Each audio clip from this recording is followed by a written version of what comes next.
He is a comedian, writer, friend of the pod, and the host of Late Night with Seth Meyers. Seth Meyers.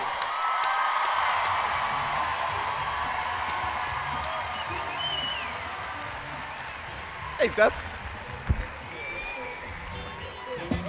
Hey, everybody. How's it going? How are you?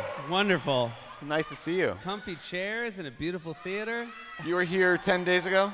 Yes, I was here 10 days ago for the NBC Upfronts. No big deal for Yeah, this guy. the highlight of my year. Recently, you said that you invited President Trump on your show, but future Supreme Court Justice Michael Cohen told you that you had to apologize on air first. Yes, I should point out the timeline of this. I ran into Donald Trump at the SNL 40th anniversary, which was, I believe, 2014? Sure. Around then. So we had a nice moment because he'd been mad at me since the Correspondents' Dinner. You guys Which remember? will not be mentioned, yes. Where he'd often said he'd said over the years and continues to say I have no talent. We actually had a nice moment where he shook my hand and leaned in and said, "You do have talent." And then... That's so Donald Trump. Yeah, it was, and I will say, the Coward. man has charisma. I walked away being like, he's wonderful. And then we talked to him about coming on the show because we thought, obviously, because of the history I had with him, he would make a good guest.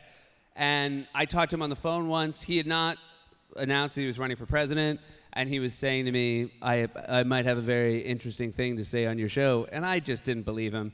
I should point out I was wrong at every turn about Donald Trump and what happened in 2016, but we were in discussions about having him on the show, and then Michael Cohen was emailing with our talent coordinator and basically said he would come on. $500,000. Yeah. How much money did he offer? Yeah. He said, "Do you know the president of Ukraine?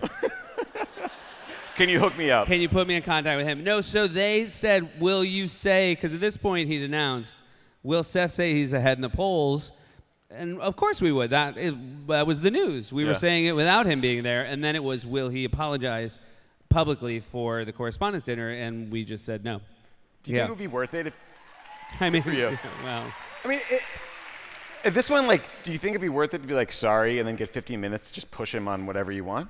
yeah, I do believe, like, for example, if he was here, like, do you think there's actually an interview of value to have with him? No, he's, I think that every time, that's all he does. He would cut you off.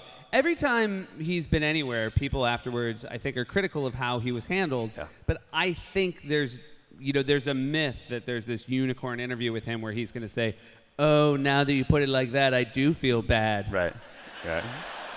I do feel guilt about my actions." Maybe. So one thing that we struggle with on the pod is just sort of the sheer speed and volume of the news coming out of the White House. How do you guys decide every night what it is you cover, and how much do you think that the insane sort of sped up news cycle is contributing to our ability to figure out what's important and what's not? Well, I think, particularly with the first act of our show, we do try to slow it down enough to say, here is what, at least from our perspective, was the most important 10 minutes we can tell you about in the limited time we have. And, the guy who writes Closer Look for us is this fantastic writer named Sal Gentile. And so he's the one who's sort of making a decision based on what's happening on any given day as far as what we can focus on. And now I should point out, he does try to focus on the things that we think are funnier as well. There are sometimes stories in the news that the reality is we don't think we can pull laughs out of them. And then because we're a comedy show, we leave that to the rest of you. The rest of the news shows, I should say. So for us, it is just, again, there are days where it's hard to figure out what it is, and then there are days where Giuliani goes on TV and you say, there it is. We got it. We got it. Yeah, that's Rudy. Easy. Late night's mayor. A comedian named Michelle Wolf did the Correspondents. Yeah, give it up for Michelle, everybody. Did the White House Correspondents' Dinner recently. She was tough on the Trump administration. She was tough on Sarah Sanders. She told a lot of jokes that felt honest, I think, to those who are outside of the Washington bubble, but were treated as maybe overly harsh. From your perspective, how do you think she did? And like, what did you make of the press corps' reaction to a set from a comedian? Well, first of all, I know Michelle. I've been lucky enough to work with her. I knew exactly, anyone who's ever seen Michelle do anything knew that's what she would do. Yeah. So, for a press corps, they did a terrible job checking their sources. There was footage that was available. So I thought she did a great job. I thought it was actually a pretty interesting gambit for the White House to send Sarah Huckabee Sanders, because I think most comedians, I don't know if I was there, if I would have had the nerve to go after someone who was sitting there who worked for the administration, because she's not the president. The president's one thing to go after. But I knew Michelle would have the guts to do it, which was, she was, Michelle was kryptonite to whatever gambit Sarah Huckabee Sanders was to being there. And, I was really disappointed with the reaction of a lot of people in the press corps. I think there's a fundamental misunderstanding as to what comedians are. And more importantly, how few fucks comedians give for what you're trying to do. Yeah. When people are saying, the whole point of this night is these shitty awards we give out that nobody's watching. I shouldn't say the awards are shitty. Great work is being done. Right. But nobody ever talks about that part of the night. If the night's about rewarding the great journalism that's being done, reframe the night. Right. Worse than that, all the journalists, these awards are being given to these kids, these scholarships, and people are just chit-chatting throughout the entire thing. Like, literally no one is paying attention. Only 70% of the people are paying attention when the comedian's talking. Yeah, it's a tough room. Yeah. So you obviously talk and joke about politics every night, but do you have political goals? Like, when you guys do the closer look segments, what are you hoping that people walk away with? I would be happy if they walked away a little bit more informed. It strikes me that one of the reasons that people listen to this podcast is they want more information. I think that looking back at the last election, maybe people didn't have as much information as certainly I would have wanted them to have. And so that's what we're hoping to do. And look, people say to me all the time, I'm assuming they say it to you all the time, do you really think you're changing anybody's minds? I don't think that's the goal. I think the goal is hopefully to change people's minds between the differences in not voting and voting. Like, that's a mind I think we can change. But you're someone who, even among late night hosts, is very interested in politics. Like, what got you so interested in politics? I think it helped that I grew up in New Hampshire, and so, live free or die, everybody. And I grew up near Manchester, New Hampshire, and so that was a town that was big enough, a city that was big enough that candidates actually came through. And for me, the fact that people would speak at my high school and then SNL would do sketches about them that week, was a perfect coalescing of two worlds I cared about. Yeah. You mentioned SNL and changing minds. I mean, Tina Fey's impersonation of Sarah Palin, seemed like it impacted the public's perception of her in a real lasting way. The Steve Bannon in the mask as the real president while Trump sort of was lying at the piano is said to have infuriated Trump to the point where it hastened Bannon getting fired.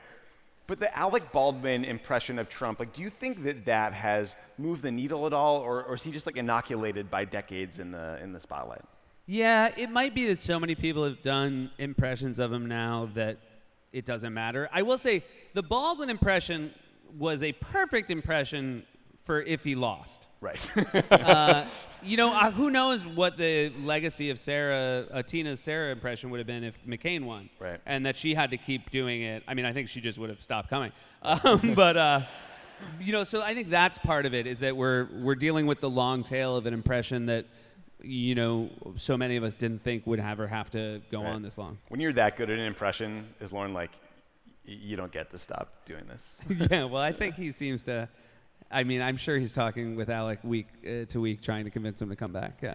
I heard you the say funny that thing is, Trump would do it. Trump would play himself on SNL. Well, that's what's so hard. It's hard to impersonate him. He would do it. And if you gave him 10 shitty things for him to say about himself, you could negotiate it down to 4. And then he would still say he'd make 4 jokes at his own expense. True. I've heard you say that, both Democratic and Republican politicians have this problem where they talk like robots when they go on shows like yours. They're bad talk show guests. Who do you think was one of some of the worst perpetrators of that, and who do you think was actually really authentic, surprised you, that seemed like they were a normal human being? Well, I was just saying this backstage because this is surprising, and I don't think it will lead to a round of applause in this house. Ted Cruz was a great talk show guest. Really? Yeah. Huh. Ted Cruz is, oh, wow, look, what do you know? I predicted it. So Ted Cruz is not married to the script. No matter how reprehensible you find his politics, the guy's an intelligent guy who you can ask him questions and he will actually listen to the question and answer the question you asked. Whereas a lot of politicians will answer the question they wish you'd asked. Right. And then if you don't stop them, they'll do it twice. Right. Yeah. I'm going to get that message point. You reward them for that. And John Kasich was bad the first time and better the second time. Because I think he watched the first time and realized that, meet the press energy on a late night talk show is a missed opportunity. Huh. It's so bad because on our end, because when you're working for the politician, everyone's like, oh, Obama's going on a late show. Like, we should come up with some lines for him. And at least he would be like, I don't think this is going to work that well. I don't think you don't bring lines to a late night show. Yeah, they're fun. Lindsey Graham definitely brought 5 lines. And there was no way he wasn't getting them out. And I will say, I think it was a shame because I bet Lindsey Graham unscripted is better. Yeah. Seems like he could be a funny guy. Yeah. Seems like a sassy guy to have on a late night talk show. You have graciously agreed to stick around for a game. So excited. We have a little bit of a game. Jon Lovett. So excited. Alyssa going to join us.